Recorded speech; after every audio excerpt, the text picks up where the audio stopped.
नमस्कार, मैं Divyanka Tripathi Dahiya crime petrol सतर्क विमेन अगेंस्ट क्राइम की श्रृंखला में आपका स्वागत करती हूँ। हम सब एक खुशहाल आसान सी जिंदगी चाहते हैं, लेकिन हम ये अच्छी तरह से जानते हैं कि दुख दर्द तकलीफ हमारी जिंदगी का एक अभिन्न हिस्सा है। धूप छांव, फूल और कांटे, ये सब एक ही आयाम में पाए जाते हैं और हर इंसान को अपने हिस्से की तकलीफ से तो गुजरना ही पड़ता है। लवली शाह 16 साल की लड़की, वो कौन से भ्रम में जी रही थी?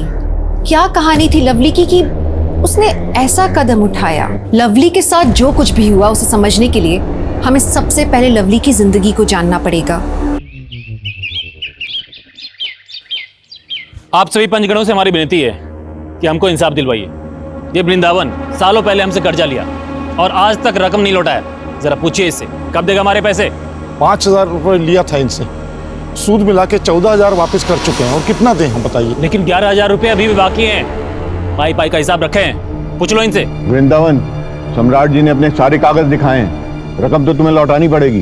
देखिए, अगर देना है तो आपको मालूम है कि खेती बाड़ी का क्या हालत चल रहा है, थोड़ा बखत दीजिए तो कोशिश नहीं करते नहीं हैं। नहीं, पंच परमेश्वर, आप लोग इसकी बातों में मत आइए, फैसला सुनाइए अपना।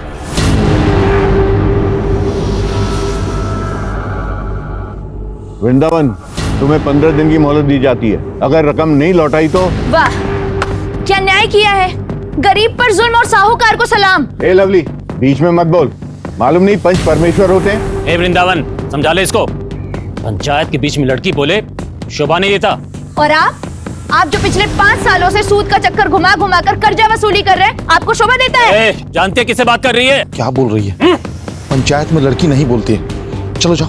आज की लड़कियां पंचायत तो क्या पार्लियामेंट में भी बोलती हैं, और हम भी बोलेंगे। अगर कुछ गलत होगा ना तो हम बोलेंगे। वृंदावन, समझा इसको, वरना ठीक नहीं होगा। तुम घर जाओ। अरे तुम घर जाओ, क्या बोल रही हो तुम? अरे घर जाओ ना तुम।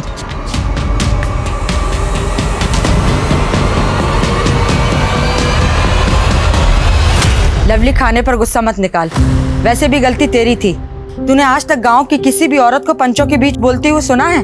सालों से ये जो सड़ी गली प्रथा चल रही है, इसे कब छोड़ेंगे हम? आप मुझे एक बात बताइए, सालों पहले सती प्रथा होती थी ना? आज है ये सब? नहीं है ना? अरे हम अंग्रेजों के गुलाम हुआ करते थे, आज है? नहीं ना? सब कुछ बदलता है और बदलना भी चाहिए, और इस बदलाव के लिए आवाज उठानी पड़ती है। तुम्हारी बातें सुनकर हमको विश्वास ही नहीं होता कि रमा दीदी का कोई असर भी है। प्लीज माँ को मत लाइए बीच में। क्या हुआ? हम पानी लाते हैं आपके लिए। देखो, दोबारा पंचों के बीच में मत बोलना। तो अभी तो माफी मांग लें तुम्हारे नाम पे हम। आप कितना डरते हैं उनसे। लवली, हम कह रहे हैं बापू कुछ मत बोल। वाह कन्हैया भैया, आपकी ये भारी भरकम आवाज पंचों के सामने तो नहीं निकली, या मुझे समझा रहे हैं?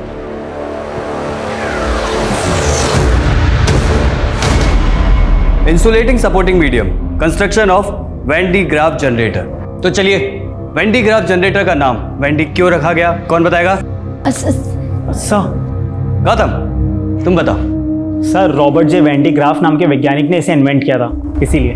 वेरी गुड, शाबाश। तो अब ये बताओ, वेंडी ग्राफ जनरेटर का इस्तेमाल कहाँ होता है? हम बताएं सर? चलो कोई बात नहीं, हम बताते हैं। वेंडी ग्राफ जनरेटर का इस्तेमाल हाई वोल्टेज जनरेट करने के लिए किया जाता है।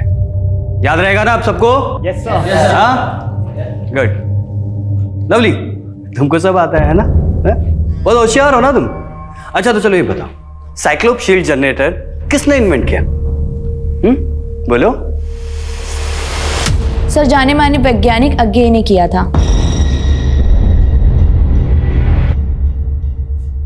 तकलीफ मत कीजिए सर, अज्ञे वैज्ञानिक नहीं बल्कि कवि हैं। आपको फिजिक्स आती है, लेकिन फिजिक्स पढ़ाना नहीं आता। चुप करो। और इस सेमेस्टर के सारे चैप्टर अगली बार 3 बार लिख कर लेके आना अगली क्लास में, नहीं तो कोचिंग क्लास में बैठने नहीं देंगे। जाओ, दफा हो जाओ। जाती हो या फिर से सस्पेंड होना है?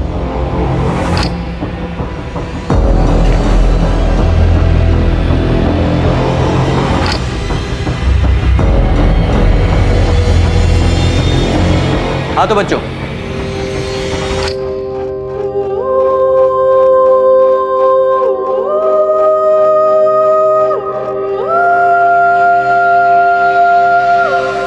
लवली, तुमने रमा दीदी से पैसे क्यों मांगे?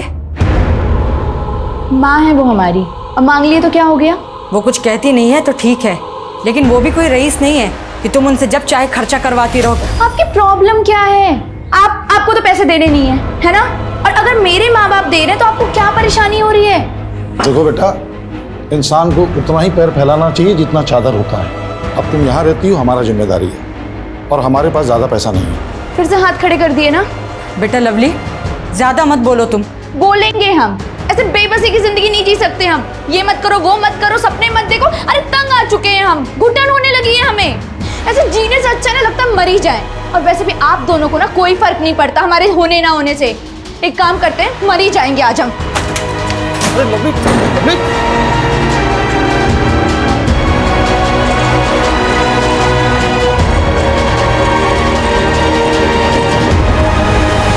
लड़की,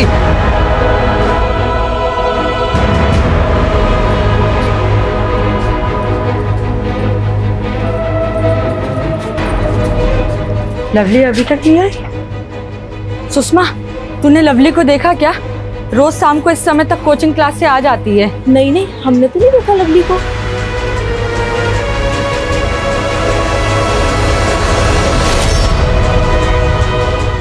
तो क्या हुआ सुंदरी? नंदू बता रहा है डरी हुई है तुम, फौरन भाग के आ गए हम। लवली अभी तक घर नहीं आई है। सुनो, एक काम कर, तुम उधर देखो, हम उधर देखो। हाँ ठीक है, जाओ।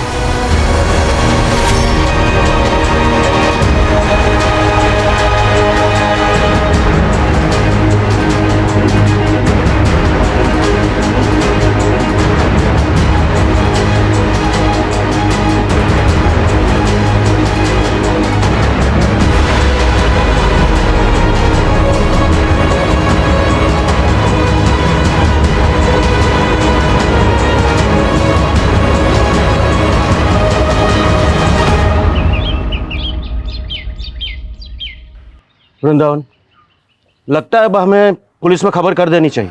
पुलिस नहीं। वृंदावन, पुजारी जी एकदम ठीक कह रहे हैं। हम सब लोग तो लवली को ढूंढ ही चुके हैं, अब केवल पुलिस ही ढूंढ सकता है उसे। भैया, पुलिस तक बात पहुंचेगा तो बहुत बदनामी हो जाएगा हमारा। लोग पता नहीं क्या क्या बात बनाएंगे। बस लोगों को पड़ा है, और हमारी बिटिया का क्या?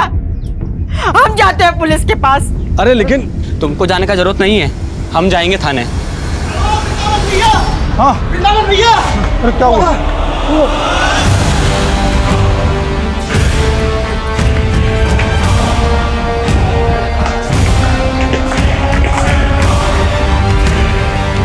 लवली, लवली, मेरी बच्ची,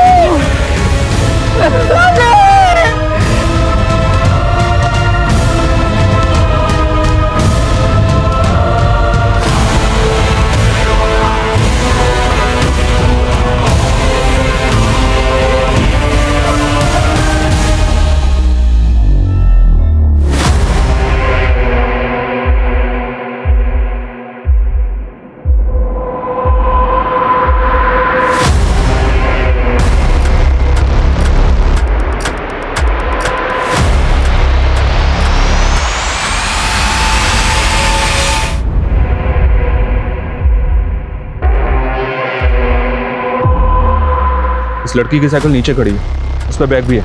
देखकर तो ऐसा ही लग रहा है कि वो खुदकुशी के मकसद से ऊपर आई हो। उसने साइकिल नीचे खड़ी की, छत पे आई और फिर यहाँ से कूद गए। कुमार सर, बॉडी को पोस्टमार्टम के लिए भेज दो।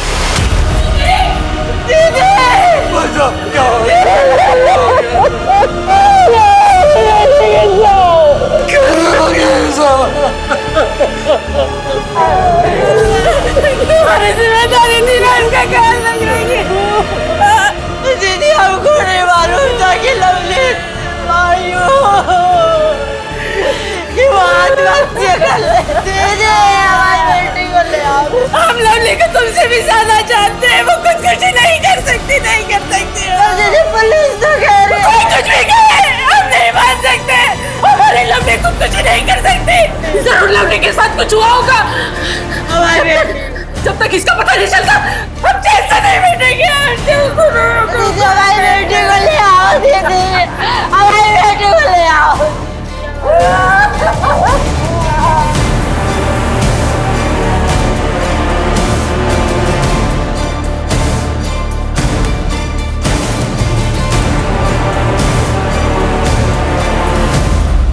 देखिए रमा जी, आपकी भावनाओं को हम समझ सकते हैं, लेकिन आपको क्या लगता है, आप क्या कहती हैं, ये सब बातें कानून के सामने मायने नहीं रखती।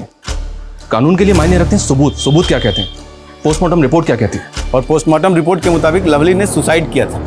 अब आप लोग लवली की डेड बॉडी ले जाइए और उसका अंतिम संस्कार कीजिए। नहीं, जब तक दोबारा जांच नहीं होगी हमारे लवली के शरीर का अंतिम संस्कार नहीं होगा। रमा बिल्कुल ठीक बोल रही है। लवली का शरीर तभी राख होगा जब उसके साथ इंसाफ होगा। मौत पर इंसान का कोई बस नहीं चलता, लेकिन जिंदगी के फैसले इंसान खुद लेता है। लेकिन शायद ये भी एक भ्रम है। मेरी किस्मत का फैसला हमेशा दूसरों ने लिया, हमेशा। घटना स्थल पे मिले सबूत, पोस्टमार्टम की रिपोर्ट सब यही दर्शा रहे थे कि लवली ने आत्महत्या की थी। लेकिन रमा इस बात को मानने को तैयार नहीं थी। वो चाहती थी कि इस केस की दोबारा जांच हो। अगर ये मान भी लिया जाए कि ये आत्महत्या का नहीं हत्या का केस है, तो भी सोचने वाली बात यह है कि रमा इतने यकीन के साथ कैसे कह रही थी। खैर, परिवार का विक्टिम को अंतिम संस्कार देने से इनकार करने का फैसला कारगर साबित हुआ। देखते ही देखते इस मामले ने तूल पकड़ा और केस अखबार की सुर्खियों तक पहुंच गया। अच्छी बात यह हुई कि लवली की कम्युनिटी ने भी आवाज उठाई और पब्लिक सेंटिमेंट्स को ध्यान में रखते हुए री इन्वेस्टिगेशन के लिए केस क्राइम ब्रांच को सौंपा गया।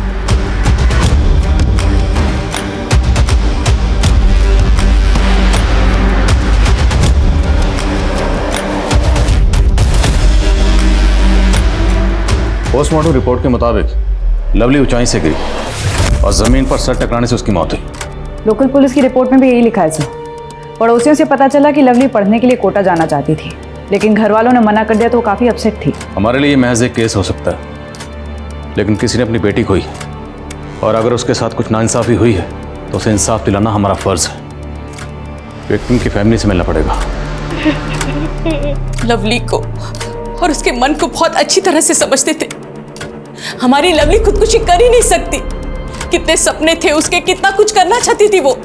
देखिए, आपके जज्बात में समझता हूँ, लेकिन हमारे लिए जानना जरूरी है, क्या लवली किसी बात को लेकर परेशान थी?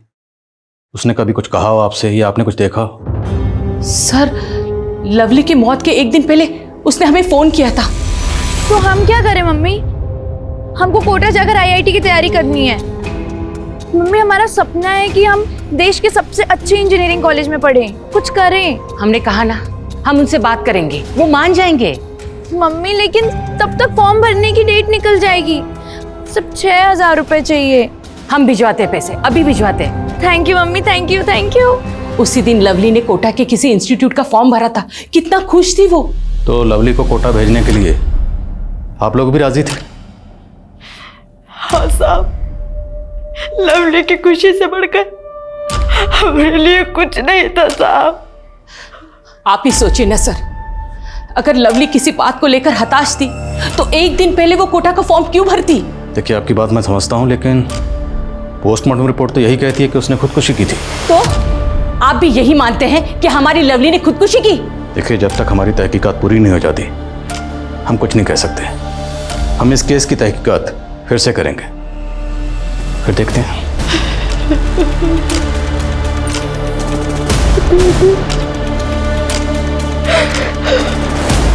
जी नहीं, हमारी तरफ से तो कोई कोताही नहीं बरती गई। पता नहीं लवली के परिवार वाले इतना हंगामा क्यों मचा रहे हैं। लेकिन मुमकिन है आपकी तहकीकात में कोई कमी रह गई हो। हाँ, सिर्फ एक कमी रह गई। हमने लवली के परिवार पर उसे सुसाइड के लिए उकसाने का चार्ज नहीं लगाया था। अब सुसाइड करने की कोई तो वजह होगी। उसके नेबर ने हमें बताया था कि लवली के उसके परिवार से अक्सर झगड़े होते थे। परसों शाम लवली के घर बड़ा हंगामा मचा था। लवली को कोटा पढ़ने जाना था। कौन जाने यही वजह रही हो लवली की आत्महत्या करने की। अच्छा यादव, हाँ, विसरा जांच करवाना चाह रहे हैं, आपको कोई एतराज तो नहीं ना? जी नहीं, मुझे कोई एतराज नहीं है, आप करवाइए।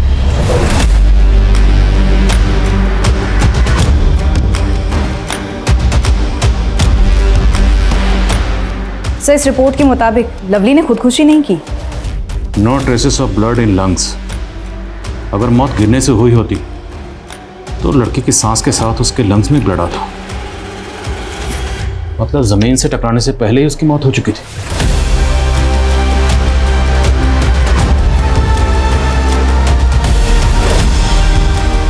लवली साहू 10 बजे कोचिंग इंस्टीट्यूट पहुंची और तकरीबन 1 बजे वहाँ से निकली।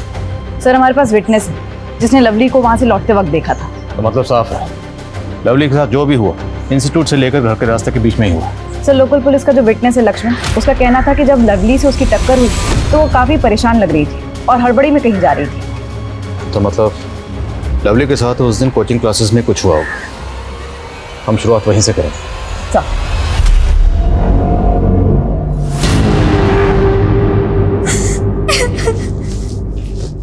हाय पूनम। तू रो क्यों रही है? देख कितना गंदा गंदा लिखा है हमारे बारे में।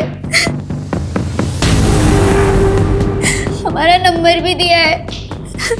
कब से बंदे बंदे मैसेज आ रहे हैं फोन पर। अगर घर वालों को पता चला तो पता नहीं क्या होगा। सोचते हैं कि नंबर ही बदल दे। नहीं पूनम, ऐसा करने की कोई जरूरत नहीं पड़ेगी, तू टेंशन मत ले। अरे ये तो बॉय वॉशरूम की दीवार है। क्या?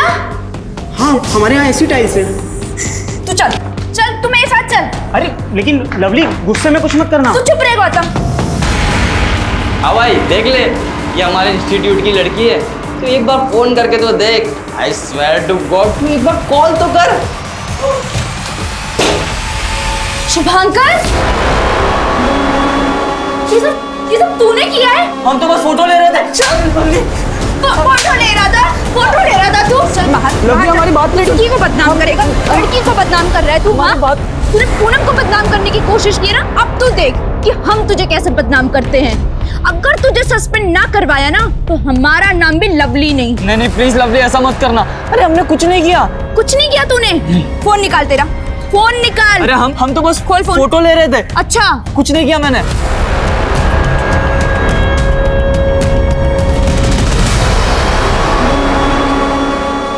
हाय लवली, बड़ा ही प्यारा नाम है ना। दीपक हमारे रास्ते से। अरे सुनो तो सही, गुस्सा क्यों हो रही है? कसम से गुस्से में ना तुम और भी लवली लगती हो। भाई भाभी जी इसलिए नाराज हैं क्योंकि पूनम पे तो हमने पूरी दीवार लिख दी, इनके लिए हमने कुछ लिखा नहीं, इसीलिए बस। हटो यहाँ से तुम लोग। दीवार क्या, पूरा कमरा लिखना पड़ेगा इस लवली के लिए।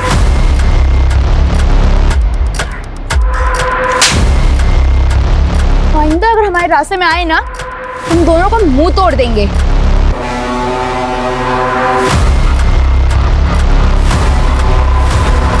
सर, बॉयज टॉयलेट वाले इंसिडेंट के बाद लवली ने शुभांकर को सस्पेंड करवा दिया था, लेकिन जब दीपक और सुनील के साथ झगड़े की खबर मैनेजमेंट वालों को पता चली तो लवली को भी 1 हफ्ते के लिए सस्पेंड कर दिया। और 1 हफ्ते बाद वो लौट के आई तो उसका पूरा प्लान ही बदला हुआ था। प्लान बदला हुआ था? जी सर, लवली IIT की तैयारी के लिए कोटा जाना चाहती थी और हमने उसको आखिरी बार तब देखा था जब वो और गौतम मिलके कोटा का फॉर्म भर रहे थे। गौतम कहाँ मिलेगा? वो तो उसी दिन कानपुर चला गया था, अब तक नहीं लौटा। अच्छा, आप और लवली इंस्टीट्यूट के बाद घर एक साथ जाते थे ना? जी सर, पर आधे रास्ते तक के साथ जाते थे। लवली का घर अलग पड़ता है और हमारा अलग, तो एक मोड़ के बाद हम अलग हो जाया करते थे। हाँ, इस लड़की को देखा है साइकिल से जाते हुए। 2 लड़कों के साथ झगड़ा भी हुआ था इसका। लवली कहाँ जा रही हो? हम छोड़ दें क्या? रास्ता छोड़ो हमारा, तुम हटो हमारे रास्ते से। तुम छोड़ देते हैं ना, छोड़ देते हैं ना। क्यों पकड़ रहे हो? दीपक, चल। क्या हुआ बेटा? कुछ नहीं हुआ है। कौन थे वो दोनों लड़के? जानते उनको? सर हम जानते तो नहीं है, लेकिन हाँ, लाल रंग की बाइक से आए थे। पूनम, वो जो 2 लड़के दीपक और सुनील उस दिन लवली को परेशान कर रहे थे, क्या उनके पास कोई बाइक है? हाँ सर, दीपक के पास बाइक है, वो भी लाल कलर की। रहते हैं कहाँ दोनों? एड्रेस मालूम? नहीं सर, घर नहीं पता, पर इतना पता है कि हमारे इंस्टीट्यूट में पढ़ते हैं।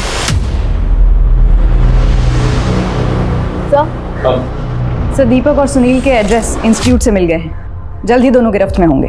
सर उस्मान खबरी ने एक काम की न्यूज़ दी। लवली को जिस बिल्डिंग से फेंका गया था वो बिल्डिंग सम्राट सिंह की है। सम्राट सिंह? लवली के गांव का एक बड़ा साहूकार है। लवली के पिता वृंदावन ने उससे काफ़ी कर्जा ले रखा था जो कि वो चुका नहीं पा रहा था। इस बात को लेकर दोनों का भरी पंचायत में काफ़ी झगड़ा हुआ था। बुलाओ उसे। सर। देखिए, आप हम पे बेकार में शक कर रहे हैं। हमारा इस केस से कोई लेना देना नहीं है। जिस दिन लवली की मौत हुई हम तो गांव में थे भी नहीं। और तो गांव जा भी नहीं पाएगा भी वापस, अगर सच नहीं बोलेगा। बोलो। लवली के फादर वृंदावन के साथ पैसों को लेकर झगड़ा हुआ था ना तुम्हारा? अरे साहब, हम साहूकार हैं, लोगों के सुख दुख में ब्याज पर पैसा देके उनकी सहायता करते हैं। अब अगर कोई ग्राहक हमारा पैसा नहीं लौटाएगा, ब्याज तो चढ़ाना पड़ेगा। यही तो धंधे का उसूल है।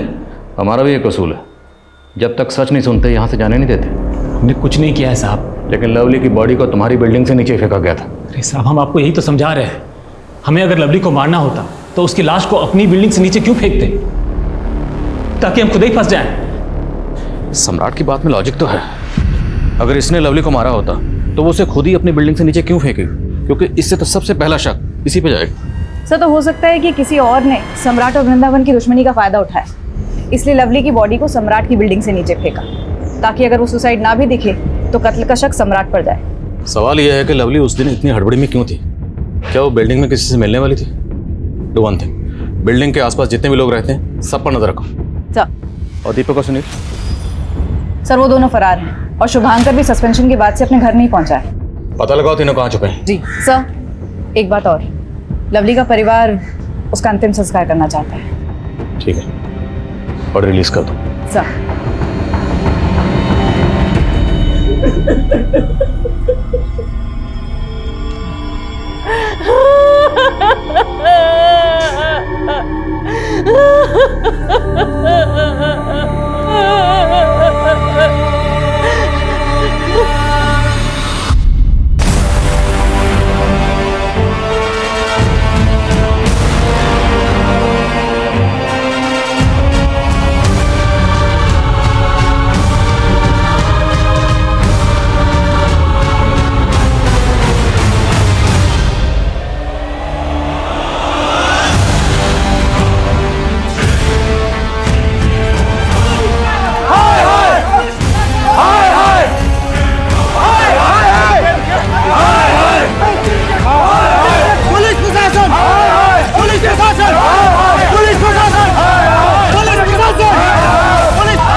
एक मिनट, शांत हो जाइए, शांत हो जाइए। बात क्या है? अब ये ढोंग बंद कीजिए इंस्पेक्टर साहब। पहले आप लोगों ने कहा कि हमारी बेटी ने आत्महत्या की, और आप लोगों ने हमसे ये बात भी छुपाई कि उसका बलात्कार हुआ था। ये आप क्या कह रहे हैं? हम सही कह रहे हैं। हमने अपने आंखों से देखा इसके शरीर पे जख्म के निशान। देखिए, जरूर आप लोगों से कोई गलतफहमी हुई। कोई गलतफहमी नहीं हुई है, हमसे गलती हुई जो हमने सोच लिया कि आप इस वक्त जांच करेंगे। आप पे भरोसा कर लिया, हमसे गलती हुई है। देखिए, शांत हो जाइए, शांत हो जाइए। मैं वादा करता हूँ, अगर जरूरत पड़ी तो हम फिर से पोस्टमार्टम करवाएंगे। अरे हमारी बेटी के शरीर के साथ और कितना खिलवाड़ करोगे आप लोग? कितनी बार चिरबाड़ करोगे हमारी बेटी के शरीर के साथ? पुलिस प्रशासन! पुलिस प्रशासन! पुलिस प्रशासन! पुलिस प्रशासन! पुलिस प्रशासन! पुलिस इन्वेस्टिगेशन एक मजाक बनकर रह गया था। पहली इन्वेस्टिगेशन रिपोर्ट में यह आया था कि लवली ने आत्महत्या की थी। विसरा रिपोर्ट ने यह दावा किया कि पहले लवली को मारा गया, फिर बिल्डिंग से फेंका गया, और अब पता लग रहा था कि लवली के प्राइवेट बॉडी पार्ट्स पे जख्मों के निशान थे। उसका रेप हुआ था, और ये बात किसी रिपोर्ट से नहीं बल्कि लवली के परिवार से पता लगी उसके अंतिम संस्कार के ठीक पहले। लोकल पुलिस और क्राइम ब्रांच की मंशा और क्षमता दोनों पे उंगलियां उठ रही थीं। प्रशासन ने लोगों के आक्रोश से बचने के लिए बॉडी को तीसरी बार पोस्टमार्टम के लिए भेजा, और जब रिपोर्ट सामने आई लोगों के होश उड़ गए। लवली का गैंगरेप हुआ था। आखिर इतनी बड़ी चूक हो कैसे सकती? दीज आर द प्रोफेशनल्स जिनको पोस्टमार्टम जैसे सीरियस जॉब का जिम्मा दिया गया। सर, मैंने पोस्टमार्टम रिपोर्ट दोबारा पढ़ी। पहले लवली के साथ गैंगरेप हुआ और फिर गला घोटकर उसको मार दिया गया। सर, लेकिन एक बात नहीं समझ में आ रही कि लवली के प्राइवेट पार्ट्स पर रेपिस्ट के डीएनए ट्रेसेस कैसे नहीं मिले? शायद रेपिस्ट ने प्रोटेक्शन यूज किया होगा। सब कुछ बड़ी प्लानिंग के तहत किया गया। लड़की को बिल्डिंग तक अकेले बुलाना और फिर मर्डर को सुसाइड दिखाना और वृंदावन और सम्राट के झगड़े का फायदा उठाना, ये किसी शातिर खिलाड़ी का काम है।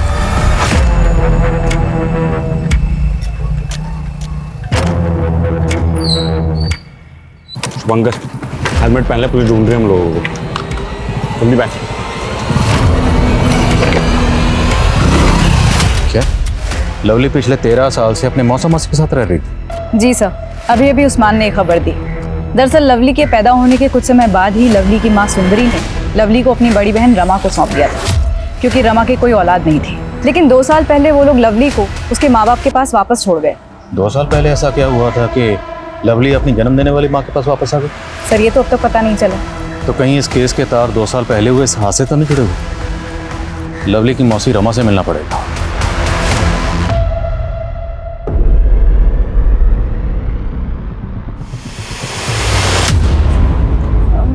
मम्मी, 1 गिलास दूध मिलेगा? क्या बात है, आज खुद से दूध मांगा? लाती हूँ।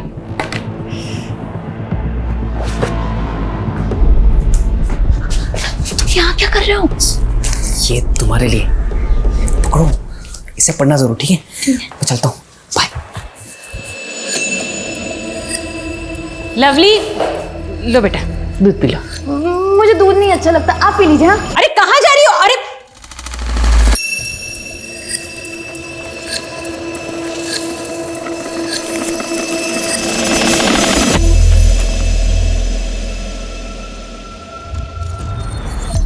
हम शादी कब करेंगे?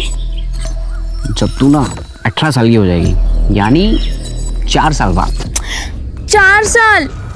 नहीं, मैं इतना वेट नहीं कर सकती। अरे लवली, तुम्हें पता है हमारा दिल क्या करता है कि हम तुम्हें अभी के अभी घर से यूं भगा के लेके जाएं। सच्ची? भगा के ले जाएगा? भगा के ले जाएगा? से निकले नहीं है। शादी करना निकलो मत तुम्हारा। भी कम नहीं है। चल चल, आज तुझे बताता हूँ। चल। लवली, हम जानते हैं हमारे माँ बाप हमारे प्यार को नहीं समझेंगे, वो नहीं होने देंगे हमारी शादी। हमारे माँ बाप ने तो हमें कमरे में बंद करके रखा है, हम तो भाग भी नहीं सकते। हम क्या कर रहे विवेक? हम अगर साथ में जी नहीं सकते तो साथ में मर तो सकते। मरने के बाद हम लोग अगले जन्म में मिलेंगे। तुम सही कह रहे हो विवेक, मरने के बाद हमें कोई अलग नहीं कर पाएगा। तो ठीक है, इस संडे को 12 बजे एक साथ एक टाइम पे हम लोग सुसाइड करेंगे। हाँ वादा, संडे को ठीक 12 बजे।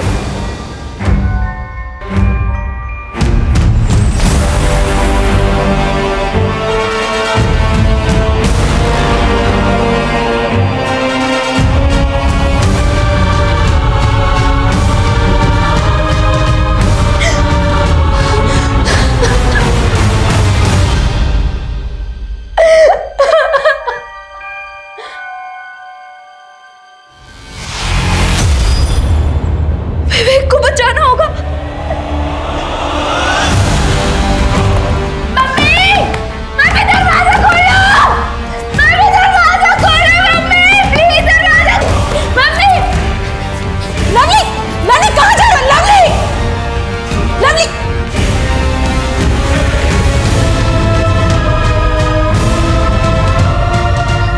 लवली।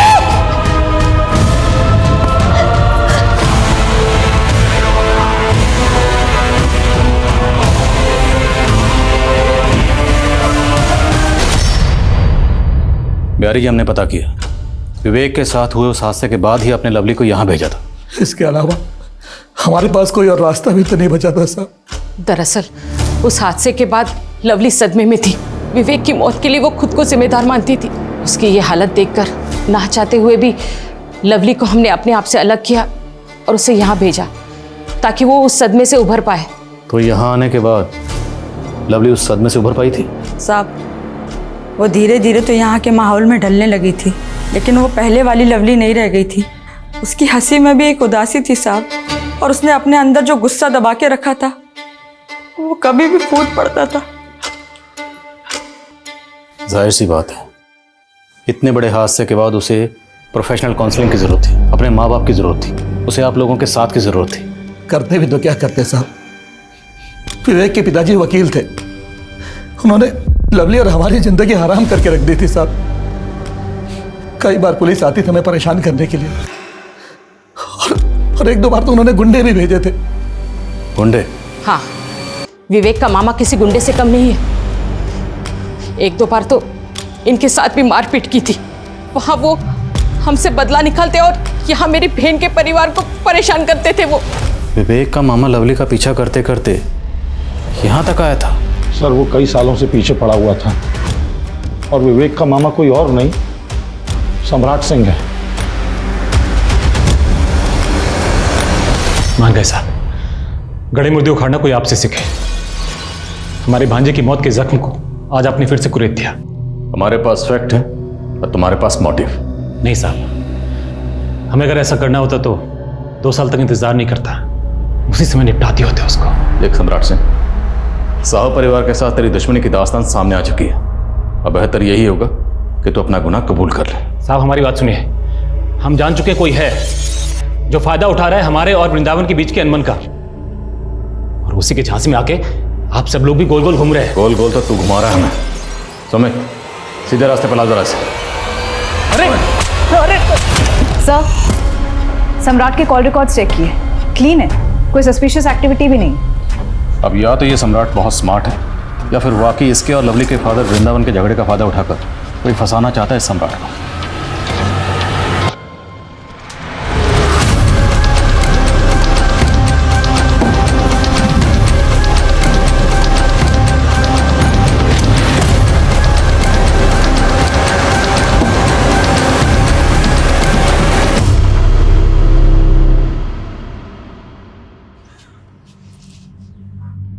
सुंदरी, लो कुछ खा लो। कब तक अपने आप को सजा देती रहोगी? नहीं दीदी,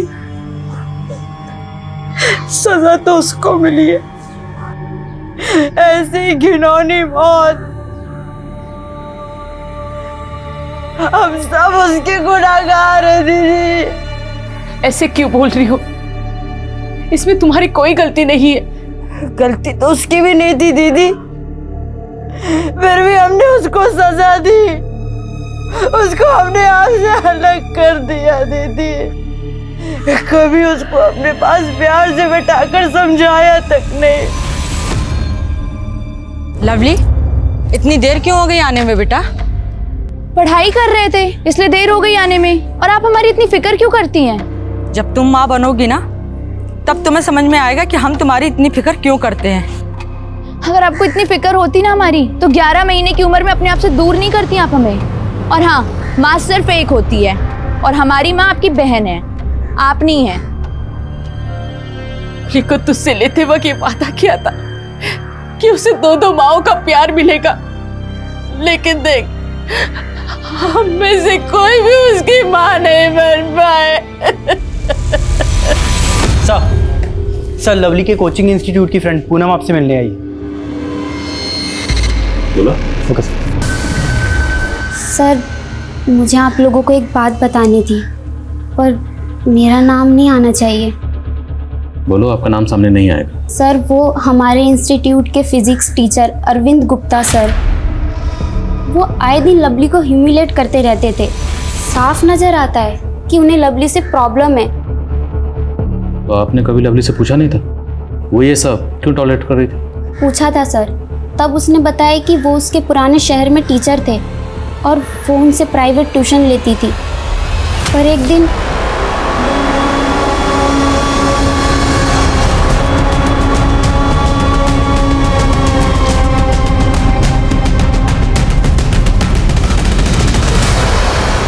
देखिए सर, मैं मानता हूँ मुझसे गलती हुई थी, लेकिन उसकी सजा मैं आज भी भुगत रहा हूँ। ये देखिए, पिछले 2 साल से अपने इस टूटे पैर के सहारे चल रहा हूँ सर। उसके बाद भी तू लवली को हैरेस करता रहा? नहीं सर, ऐसी बात नहीं है। हाँ, कभी कभी उसे देखकर पुरानी बात याद आ जाती तो अपने इस टूटे पैर का गुस्सा निकालने के लिए उसे छोटी मोटी सजा देता था। रेप और मर्डर छोटी मोटी सजा है? मैंने लवली का रेप नहीं किया और ना ही उसका मर्डर किया। मैंने कुछ नहीं किया सर। तुमने क्या किया क्या नहीं किया ये तो हम पता लगा लेंगे।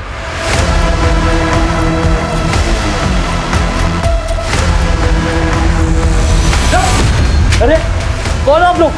यार मैंने कुछ नहीं किया मैडम।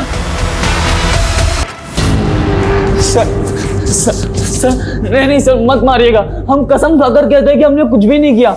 हमारी बस इतनी सी गलती थी कि हम गलत वक्त पर गलत जगह थे।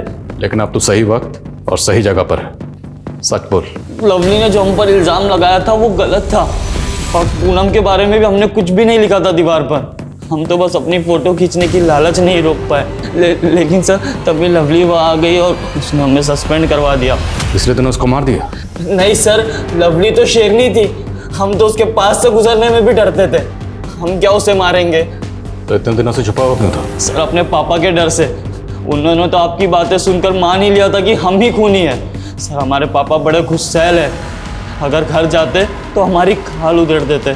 सर दीवार पर पूनम के बारे में दीपक और सुनील ने लिखा था, लेकिन फंसे हम। तो दीपक और सुनील को जानता है? जी सर। कहाँ मिलेंगे दोनों? सर मैं प्लीज मत मारो सर। हम मानते हैं कि हमने पूनम के बारे में दीवार में बहुत गंदा गंदा लिखा था और लवली को भी छेड़ा था हमने, पर सर हमने उसको खून नहीं किया सर। हाँ साहब, हमने लवली को नहीं मारा है। मुर्गा बनाओ इन्हें, और इन दोनों विद्यार्थियों को तब तक मुर्गा बनाकर रखो जब तक इस सच का अंडा ना। पुलिस के पास संदिग्ध कई थे, उन सबके पास मोटिव भी था मर्डर का, लेकिन किसी के भी खिलाफ कोई ठोस सबूत नहीं था। वक्त गुजरा जा रहा था, लेकिन लवली का केस वहीं के वहीं रुका पड़ा था। और सबसे शर्मनाक बात यह थी कि एक मासूम लड़की के साथ गैंगरेप हुआ था, पर उसके गुनहगार कहीं आजाद घूम रहे थे। लेकिन कहते हैं ना, ऊपर वाले के घर में देर है, अंधेर नहीं। एक ऐसा क्लू पुलिस के हाथ लगा जिसने इन्वेस्टिगेशन का रुख ही बदल दिया। बहुत महंगा दाम लगा रहे हैं, लूट रहे हैं क्या? अरे नहीं भाभी जी, इतने सालों से हम दुकान कर रहे हैं, सबको लूटने बैठूंगा तो कैसे दुकानदारी होगी मेरी? मतलब काफी पुराने हैं आप यहाँ पे? हाँ, 15 साल पुरानी दुकान है हमारी। लगता है आप यहाँ नए आए हैं। हाँ भैया, हम कुछ दिन पहले ही आए हैं, लेकिन सुना है यहाँ किसी लड़की का मर्डर हो गया। कुछ पता चला उसके बारे में, कौन किया है वो मर्डर? हाँ भाभी, अब सही सुने हो, लेकिन पुलिस पूछताछ कर रही है। अब वैसे भी लड़कियां लड़कों के साथ गुलछर्रे उड़ाएंगी, यही सब कुछ होगा ना? गुलछर्रे उड़ाएंगी मतलब कुछ समझे नहीं हम। माफ करना, मरे हुए लोगों के बारे में कुछ बुरा नहीं बोलना चाहिए, लेकिन मैंने उड़ती उड़ती एक खबर सुनी है कि उस लड़की लवली का किसी लड़के के साथ चक्कर चल रहा था। कौन था वो लड़का? अब इतना तो नहीं हमको पता। वेरी गुड रेनू, गांव के और लोगों से बात करो और कोशिश करो कि कोई पुख्ता नाम हमारे हाथ लगे। जी सर।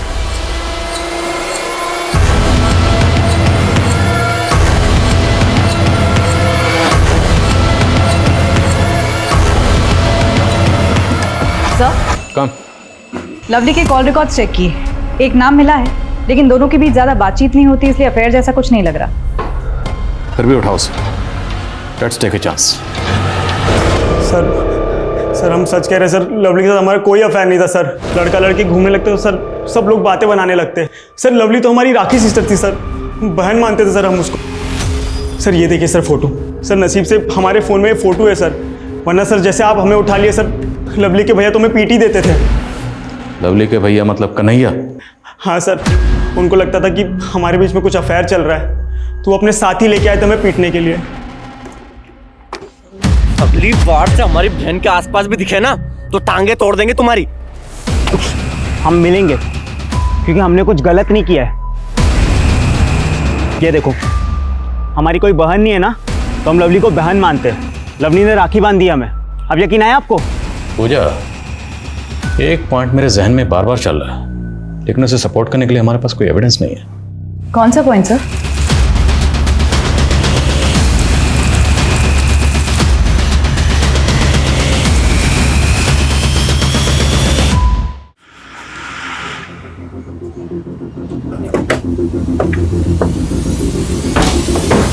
सर, आपका शक सही था। जिस दिन लवली का मर्डर हुआ उस दिन इस लड़के ने 1 डज़न कॉन्डम्स खरीदे थे। कम उम्र का लड़का है, न बीवी है न गर्लफ्रेंड। उठाओ इसे। सर, हम कुछ नहीं किए सर, आप लोग फंसा रहे हमको। फंस तो गया है, क्योंकि हमने उस दुकान का पता लगा लिया है जहाँ से तूने कॉन्डम्स खरीदे थे, और तू सीसीटीवी में भी उस दिन उसी बिल्डिंग की तरफ आते हुए दिख रहा है। अरे तू जल्दी चल, कन्हैया फिर से पगला गया है। क्या हुआ अंकित भैया? अरे उसको कोई फिर से भड़का रहा है कि तुम्हारा और गौतम का अफेयर चल रहा है। वहाँ गौतम को पकड़ के रखे हुए हैं। कहाँ पकड़ कर रखे हैं? सम्राट चाचा का नया वाला बिल्डिंग है ना, हाँ। उसके छत पे रखे हुए पकड़ के। भैया भैया गौतम कहाँ है? यहाँ कोई गौतम नहीं है, और हमने तुमसे कहा था ना उस गौतम से दूर रहना। तुमने झूठ बोला हमसे। खुद की सगी बहन के साथ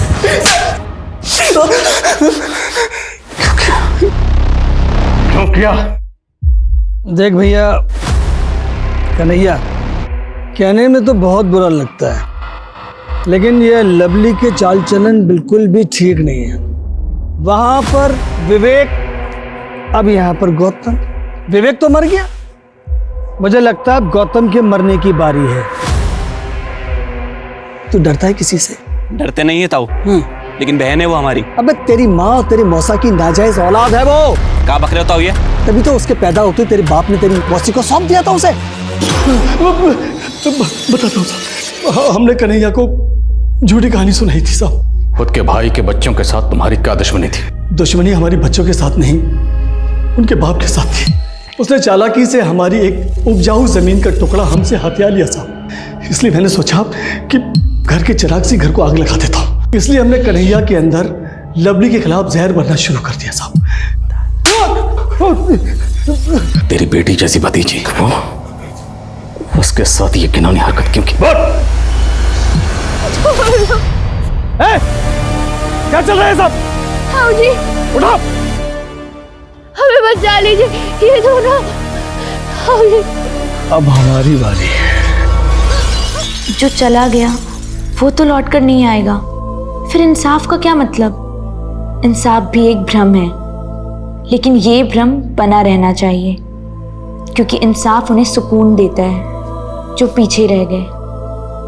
लवली के साथ जो हुआ उसने न सिर्फ इंसानियत पर बल्कि उस रिश्ते पर भी धब्बा लगा दिया जिसे हम पवित्र मानते हैं। कन्हैया ने भाई बहन के रिश्ते को दागदार कर दिया।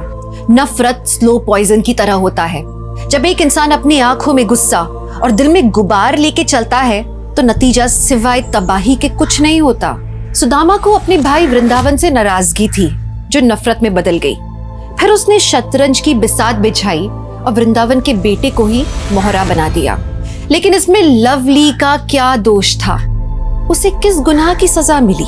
सदियों से यही होता आया है। लड़ाई किसी की भी हो, नफरत किसी की भी हो, औरत ही हमेशा पिसती आई है। किसी से बदला लेना हो, उसे सबक सिखाना हो तो अक्सर वार उस शख्स पर नहीं, उसकी बीवी, बेटी, बहन या गर्लफ्रेंड पे किया जाता है। कहते हैं ना कि किसी को अगर चोट पहुंचानी है तो सबसे पहले उसकी सबसे कीमती चीज को ठेस पहुंचाओ। तो ऐसे औरत को चीज समझकर, वजूदहीन समझकर उसे कुचल दिया जाता है। एक मर्द की दूसरे मर्द से लड़ाई, लेकिन सबसे पहले औरत ने गाली खाई, औरत ने जान गंवाई। इस तरह से औरत को वजूदहीन, व्यक्तित्वहीन समझना यही सबसे बड़ी और सबसे गंदी सोच है। तो बात बार बार वहीं आकर रुक जाती है। हर बार मैं यही बात कहती हूँ कि जब तक हम अपनी सोच को नहीं बदलेंगे तब तक औरतों के खिलाफ हो रहे क्राइम्स नहीं रुकेंगे। तो चलिए, मैं दिव्यांका त्रिपाठी दहिया इसी नोट पे आपसे लेती हूँ विदा। फिर मिलूंगी एक और सच्ची, हैरत अंगेज करने वाली कहानी के साथ। देखते रहिए क्राइम पेट्रोल, सतर्क, विमेन अगेंस्ट क्राइम। एक औरत पर वार, अब हर औरत का भार। जय हिंद।